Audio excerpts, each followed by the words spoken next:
আসসালামু আলাইকুম ষষ্ঠ শ্রেণীর প্রিয় শিক্ষার্থী বন্ধুরা, আজকে আমরা 4.3-এর নমুনা প্রশ্নের সমাধানগুলো করব।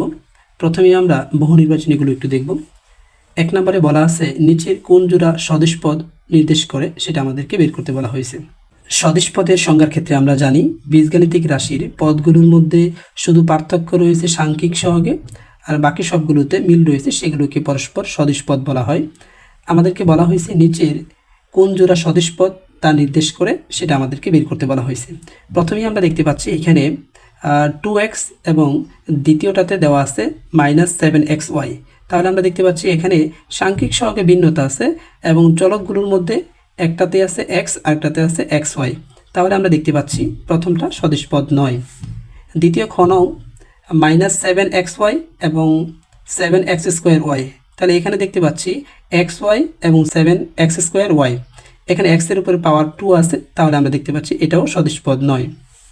তৃতীয়টাতে দেখতে পাচ্ছি 3x² - 7x²। তাহলে আমরা দেখতে পাচ্ছি এইখানে যে চলকগুলো আছে সেই চলকগুলোতে মিল রয়েছে, তাহলে আমরা দেখতে পাচ্ছি গ নং হচ্ছে সঠিক উত্তর। এবার আসি হচ্ছে 2 নংয়ে। 2 নংয়ে বলা হয়েছে a - b থেকে b - a বিয়োগ করলে বিয়োগফল কত হবে সেটা আমাদেরকে বের করতে বলা হয়েছে। তাহলে আমরা সেটা একটু বের করে দেখাই। প্রথমে আমাদেরকে বলা হয়েছে a - b থেকে b - a বিয়োগ করতে বলছে। তাহলে আমাদেরকে প্রথমেই b লিখব প্লাস মাইনাস a লিখব। তার কারণ হচ্ছে সদিশ পদগুলোর নিচে সদিশ পদগুলোকে বসাবো। এবার যেহেতু আমাদেরকে বিয়োগ করতে বলছে তাহলে নিচের চিহ্নগুলো অবশ্যই পরিবর্তন হবে। এখানে মাইনাস আছে হয়ে যাবে প্লাস, এখানে প্লাস আছে হয়ে যাবে মাইনাস। এবার এখানে প্লাস উপরেও প্লাস, তাহলে প্লাসে প্লাসে প্লাস অবশ্যই 2a। এখানে মাইনাস এখানে মাইনাস, তাই মাইনাসে মাইনাসে প্লাস, তাহলে আমাদের 2b, আর এখানে আমাদের মাইনাস বসবে। তাহলে আমরা দেখতে পাচ্ছি এইখানে আমাদের সঠিক উত্তর 2a - 2b। 3 নংয়ে আমাদেরকে বলা হয়েছে 5ax² এবং -7x²a পদ দুইটি সদিশ পদ। তাহলে আমরা একটু দেখি পদ দুইটি কি সদিশ পদ কিনা। আমরা সদিশ পদের ক্ষেত্রে আমরা জেনেছিলাম যে একমাত্র পার্থক্য শুধু সাংখ্যিক সহগে, আর বাকি সবগুলোতে মিল থাকবে পদগুলোর মধ্যে, তাহলে তারা সদিশ পদ হবে। তাহলে এখানে দেখতে পাচ্ছি ax², আর দ্বিতীয়টাতেও দেখতে পাচ্ছি ax²। তাহলে আমরা দেখতে পাচ্ছি পদগুলোর মধ্যে মিল রয়েছে, তাহলে এগুলো আমাদেরকে সদিশ পদ। তাহলে আমরা 1 নং বলতে পারতেছি সদিশ পদ। এবার আসি 2 নংয়ের ক্ষেত্রে। এখানে আমাদেরকে বলা হয়েছে 3x² + 2x division y - 5x বীজগাণিতীয় রাশিটিতে 4টি পদ রয়েছে। এখানে আমরা 3x² একটা পদ, 2x ডিভিশন y এই দুইটা মিলিয়ে একটা পদ, -5x এখানে একটা পদ। তাহলে এখানে পদের সংখ্যা আছে 3টি, কিন্তু বলা হয়েছে এখানে পদের সংখ্যা 4টি, তাহলে এটা সঠিক নয়। কারণ হচ্ছে আমরা পদ কিভাবে চিনব, বীজগাণিতিক রাশিতে যেগুলো প্লাস অথবা মাইনাস চিহ্ন দ্বারা যুক্ত থাকে সেগুলোকে এক একটা পদ বলা হয়, তাহলে এটা সঠিক নয়। 3 নংয়ে a = 2 দেওয়া আছে, b = 3 দেওয়া আছে। 4a - b এর মান 5 হবে। তাহলে 4a - b এর মান 5 হয় কিনা সেটা আমরা একটু দেখি। a = 2 এবং b = 3 হলে প্রথমেই 4a - b, তাহলে আমরা কি করতে পারি, 4 × এর মান বসাইতে পারি। এর মান কি দেওয়া ছিল, এর মান 2 দেওয়া ছিল, মাইনাস b এর মান কি দেওয়া ছিল, b এর মান 3 দেওয়া ছিল। এবার ইন্টু যেহেতু, তাহলে 4 × 2 = হচ্ছে 8, মাইনাস হচ্ছে 3, তাহলে প্লাসে মাইনাসে মাইনাস, তাহলে ফলাফল হচ্ছে 5। তাহলে আমরা দেখতে পাচ্ছি এটা সঠিক, যেহেতু আমাদের 5 দেওয়া আছে, তাহলে এটাও সঠিক এটাও সঠিক, তাহলে 1 এবং 3 নাম্বার সঠিক। আচ্ছা, এবার আসি হচ্ছে 4 নম্বরে। 4 নম্বরে বলা আছে 9x², 8x², 5y², 3টি বীজগাণিতিক রাশি। তাহলে রাশি 3টির সাংখ্যিক সহগের যোগফল কত সেটা আমাদেরকে বের করতে বলা হয়েছে। আমরা জানি সাংখ্যিক সহগ কোনগুলো, চলকের সাথে যে সংখ্যা গুণক হিসাবে যুক্ত থাকে সেগুলোকে আমরা সাংখ্যিক সহগ বলতে পারি। তাহলে এখানে x² এর সাথে যুক্ত আছে 9, x² এর সাথে যুক্ত আছে 8, y² এর সাথে যুক্ত আছে 5। তাহলে 9, 8, 5 এর যোগফল কত আমরা জানি, 5 এবং 8 হচ্ছে 13, 13 এবং 9 হচ্ছে 22। তাহলে আমরা দেখতে পাচ্ছি রাশি 3টির সাংখ্যিক সহগের যোগফল হচ্ছে 22। 2 নম্বর, প্রথম দুইটি রাশির গুণফলের ঘাতের সূচক কত সেটা আমাদেরকে বের করতে বলা হয়েছে। প্রথম দুইটি রাশির আমরা গুণফল বের করি এবং ঘাতের সূচক কত সেটা আমরা একটু বের করি। প্রথম দুইটা রাশি, একটা রাশি হচ্ছে 9x² দ্বিতীয় রাশি হচ্ছে 8x²। এবার আমরা 8 নং 72 72 x² এবং x²। আমরা জানি ভিত্তিগুলো যদি গুণ অবস্থায় থাকে তাহলে পাওয়ারগুলো যোগ হয়। তাহলে x এর উপরে পাওয়ার 2 আছে, এখানে x এর উপরে পাওয়ার 2 আছে, তাহলে ফলাফল হবে x⁴। আমাদের কাছে জানতে চাওয়া হয়েছে প্রথম দুটি রাশির গুণফলের ঘাতের সূচক কত। তাহলে এখানে আমরা দেখতে পাচ্ছি ঘাতের সূচক হচ্ছে 4। সুতরাং সঠিক উত্তর হবে ঘাতের সূচক হচ্ছে 4। এবার আমরা একটি সৃজনশীল অঙ্ক করব। সৃজনশীল অঙ্কে আমাদের দেওয়া আছে এর মান দেওয়া আছে 5x² plus xy plus 3y²। B এর মান দেওয়া আছে x² মাইনাস 8xy। সি এর মান দেওয়া আছে y² minus x² plus 10xy। তিনটি বীজগাণিতীয় রাশি। রাশিতে পদ সংখ্যা কয়টি তা লিখতে বলা হয়েছে। তাহলে আমরা দেখতে পাচ্ছি প্রথম রাশিতে পদ সংখ্যা হচ্ছে, আমরা পদ কোনগুলো সেগুলো আমরা জানি যে বীজগণিতীয় রাশিতে যেগুলো প্লাস অথবা মাইনাস চিহ্ন দ্বারা যুক্ত থাকে সেগুলোকে এক একটা পদ বলা হয়। তাহলে প্রথম রাশিতে আমরা দেখতে পাচ্ছি পদ আছে একটা, দুইটা, তিনটা। দ্বিতীয় রাশিতে পদ আছে x² মাইনাস 8xy এবং তৃতীয় রাশিতে পদ আছে তিনটি y² minus x² plus 10xy। তাহলে এই তিনটি তৃতীয় রাশিতে তিনটি এবং দ্বিতীয় রাশিতে দুইটি এবং প্রথম রাশিতে তিনটি, এই মোট হচ্ছে 8টি পদ আছে। খ নঙে বলা হয়েছে এ বি সি রাশি তিনটি যোগফল নির্ণয় করো এবং গ নঙে বলা হয়েছে x = y = 1 নিয়ে 2a minus B minus C নির্ণয় করতে। তাহলে চলো আমরা সমাধানে যাই। প্রথম রাশিতে পদ সংখ্যা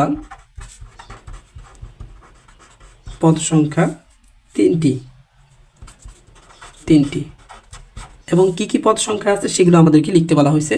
তাহলে পদ সংখ্যা যেমন 5x² একটি পদ, তারপর হচ্ছে xy একটি পদ, তারপর হচ্ছে 3y² একটি পদ। তারপর হচ্ছে দ্বিতীয় রাশিতে পদ সংখ্যা কয়টি আছে? পদ সংখ্যা আছে হচ্ছে দুইটি, একটা হচ্ছে x² আর একটা হচ্ছে মাইনাস 8xy। রাশিতে পদ সংখ্যা হচ্ছে দুইটি, একটি হচ্ছে x² আর একটা হচ্ছে মাইনাস 8xy। এবার তৃতীয় রাশিতে পদ সংখ্যা দেখতে পাচ্ছি আমরা তিনটি কি কি পদ আছে? একটা হচ্ছে y², একটা হচ্ছে মাইনাস x² আর একটা হচ্ছে 10xy। এই তিনটি রাশিতে মোট পদের সংখ্যা হবে 8টি। এবার আমরা খ নম্বর অঙ্কটি করব। খ নম্বর অঙ্কে দেওয়া আছে a ইকুয়াল হচ্ছে 5x² plus xy plus 3y²। b equal হচ্ছে x² minus 8xy। c equal y² minus x² plus 10xy। খ নঙে বলা হয়েছে এ বি সি রাশি তিনটি যোগফল নির্ণয় করো। তাহলে প্রদত্ত রাশি a plus b plus c আমরা পাশাপাশিও যোগ করতে পারি, চাইলে আমরা উপর নিচেও যোগ করতে পারি। প্রথমে আমরা এ রাশির মান আমরা লিখব 5x² plus xy plus 3y²। এবার আমরা বি রাশির মান লিখব x² minus 8xy, x² minus 8xy। আমরা সদিশ পদগুলোর নিচে সদিশ পদগুলোকে বসাবো, কারণ বীজগণিতীয় রাশির যোগ বিয়োগ করতে গেলে আমাদের সদিশ পদগুলোর নিচে সদিশ পদগুলোকে বসাতে হয়। এবার আমরা তৃতীয় রাশির মানগুলো লিখব। তৃতীয় রাশিতে আছে y² প্রথমেই, তাহলে y² কোথায় আছে? এই অংশে আছে, তাহলে আমরা y², তারপরে আছে মাইনাস x², তাহলে আমরা মাইনাস x², তারপরে আছে হচ্ছে প্লাস 10xy, তাহলে প্লাস 10xy। y² এর আগে আমাদের প্লাস ছিল, কিন্তু সংখ্যার আগে কিছু না থাকা মানে প্লাস, তাহলে y² এর আগে আমরা প্লাস দিব। এবার আমাদেরকে যেহেতু যোগ করতে বলছে তাহলে আমরা যোগ করব 5x² এবং x² ইকুয়াল 6x²। তাহলে 6x² থেকে একটা x² যদি মাইনাস হয় তাহলে থাকবে হচ্ছে 5x²। এখানে আমাদের আছে প্লাস, এখানে আমাদের আছে প্লাস, তাহলে 10xy এবং হচ্ছে xy ইকুয়াল 11xy। 11xy থেকে মাইনাস 8xy বিয়োগ হলে তাহলে আমাদের থাকবে হচ্ছে 3xy, সেটা প্লাসের 3xy। যেহেতু বড় সংখ্যার আগে প্লাস আছে। এবার এই অংশে এখানে আমাদের প্লাস আছে, উপরেও আমাদের প্লাস আছে, তাহলে প্লাসে প্লাসে প্লাস হবে 3y স্কোয়ার এবং y স্কোয়ার ইকুয়াল হচ্ছে 4y স্কোয়ার। এবার আমরা করব গ নম্বর অঙ্কটি। গ নম্বর অঙ্কে দেওয়া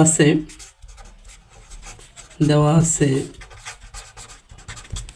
ওই যে আমাদের a সমান সমান 5x square plus xy plus 3y square, তারপর হচ্ছে b equal x square minus 8xy, তারপর হচ্ছে c ইকুয়াল হচ্ছে y square minus x square plus 10xy। আরেকটি মান দেওয়া আসছিল আমাদের x সমান সমান 2, y সমান সমান 1 হলে আমাদেরকে মান বের করতে বলছে 2a minus b minus c এর মান নির্ণয় করতে।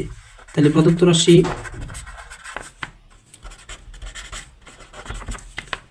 2a minus b minus c, তাহলে আমরা যে কাজটা করতে পারি, প্রথমেই এর মান বসাবো, তারপরে মাইনাস দিয়ে বি এর মান বসাবো, তারপরে মাইনাস দিয়ে সি এর মান বসাবো। তাহলে 2 ইন্টু এর মান কি আছে 5x square plus xy plus 3y square. এবার আমরা মাইনাস দিয়ে বি এর মান বসাবো। বি এর মান কি আছে, বি এর মান আছে হচ্ছে x স্কোয়ার মাইনাস 8xy, তারপর হচ্ছে মাইনাস দিয়ে আমরা সি এর মান বসাবো, square minus x square plus 10xy। এবার আমরা 2 প্রথম রাশির সাথে গুণক হিসাবে যুক্ত আছে, তাহলে আমরা গুণ করে দিব। তাহলে 5 দুগুণে 10, 10x স্কোয়ার, তাহলে 2xy, 2xy, তারপর হচ্ছে 3 দুগুণে 6 প্লাস 6y স্কোয়ার। এবার মাইনাস x স্কোয়ার, এ মাইনাস আর এ মাইনাস প্লাস 8xy, এ মাইনাস আর এ প্লাস মাইনাস y স্কোয়ার, এ মাইনাস এবং মাইনাস প্লাস x স্কোয়ার, এ মাইনাস এবং প্লাস মাইনাস 10xy। আমরা সবগুলো মান আমরা লিখলাম। এবার আমরা যোগ বিয়োগ করব। এখানে আমাদের আছে প্রথমে 10x স্কোয়ার, আমি দেখব আর কোথায় কোথায় x স্কোয়ার আছে। আমরা দেখতে পাচ্ছি এখানে একটা x স্কোয়ার আছে, এখানে একটা x স্কোয়ার আছে, দুইটাই একটা প্লাস একটা মাইনাস, আমরা কাটাকাটি করে দিতে পারি। তাহলে আমাদের শুধু রয়ে গেল 10x স্কোয়ার। এবার 2xy আমরা দেখব কোথায় কোথায় xy আছে।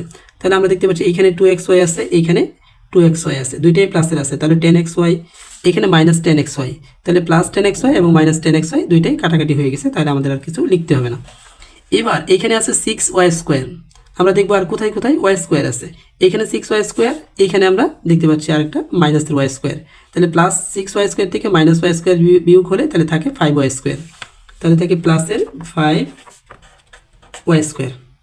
এবার আমরা যে কাজটা করতে পারি, আমরা 10x এর মান আমাদের দেওয়া ছিল 2 দেওয়া ছিল, তাহলে আমরা ইন্টু 2, x এর উপরে স্কোয়ার ছিল এই জন্য আমরা স্কোয়ার দিলাম, প্লাস 5 ইন্টু y এর মান দেওয়া ছিল 1, আমরা 1 লিখলাম, 1 এর উপরে পাওয়ার 2।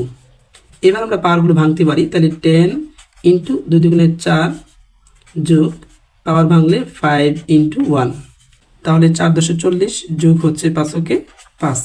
এবার 40 এবং 5 যোগ করলে হয় 45। এটাই হচ্ছে আমাদের সেই আনসার। এবার আমরা 94 পৃষ্ঠার সংক্ষিপ্ত প্রশ্নের উত্তরগুলো আমরা একটু দেখব। প্রথমে 1 নংয়ে বলা আছে a সমান সমান 3a স্কোয়ার প্লাস হচ্ছে a into a square plus b into b cube, এবং দ্বিতীয় রাশিতে দেওয়া আছে b equal a square plus 2b to the power 4 হলে a মাইনাস b নির্ণয় করতে। তাই তুমি দেওয়া আছে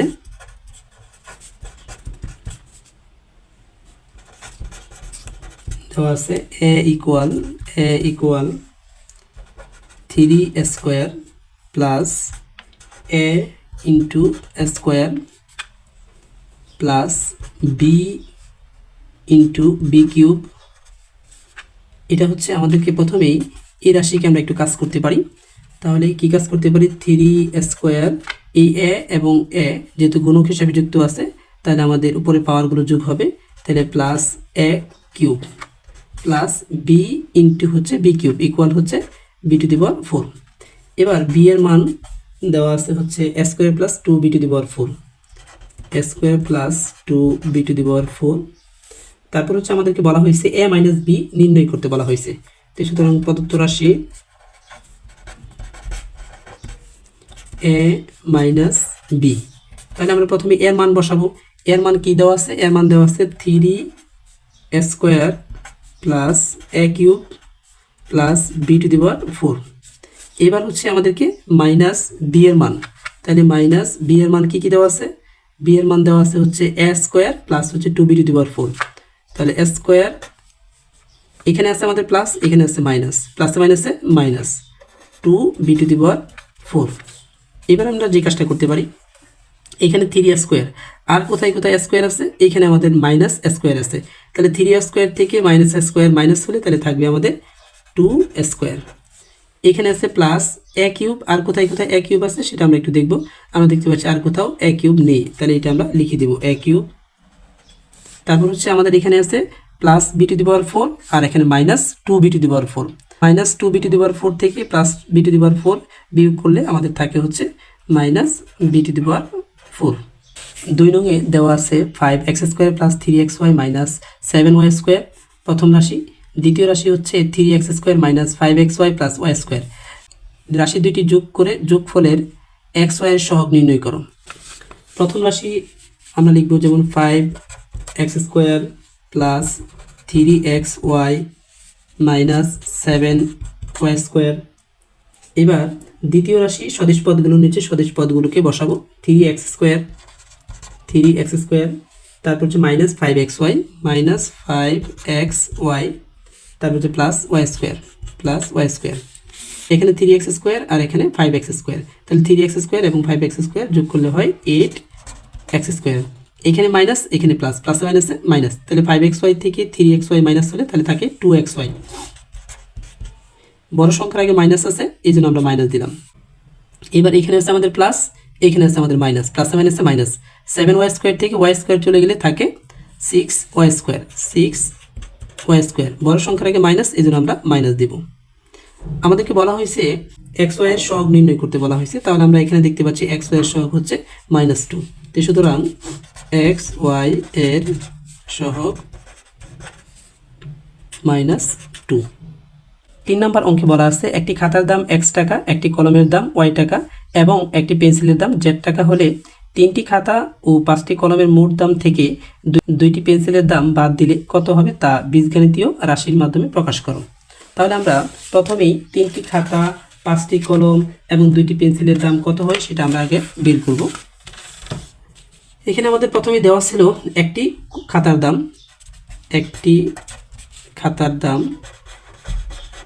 তার দাম x টাকা। তাহলে আমাদেরকে বের করতে হবে 3টি খাতার দাম। সুতরাং 3টি খাতার দাম 3x টাকা। তারপর আবার একটি কলমের দাম y টাকা, একটি কলমের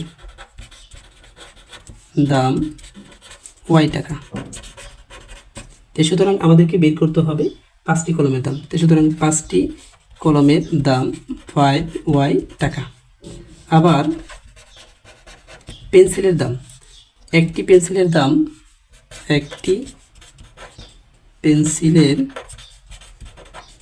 দাম z টাকা। 2টি, সুতরাং 2টি পেন্সিলের দাম 2z টাকা।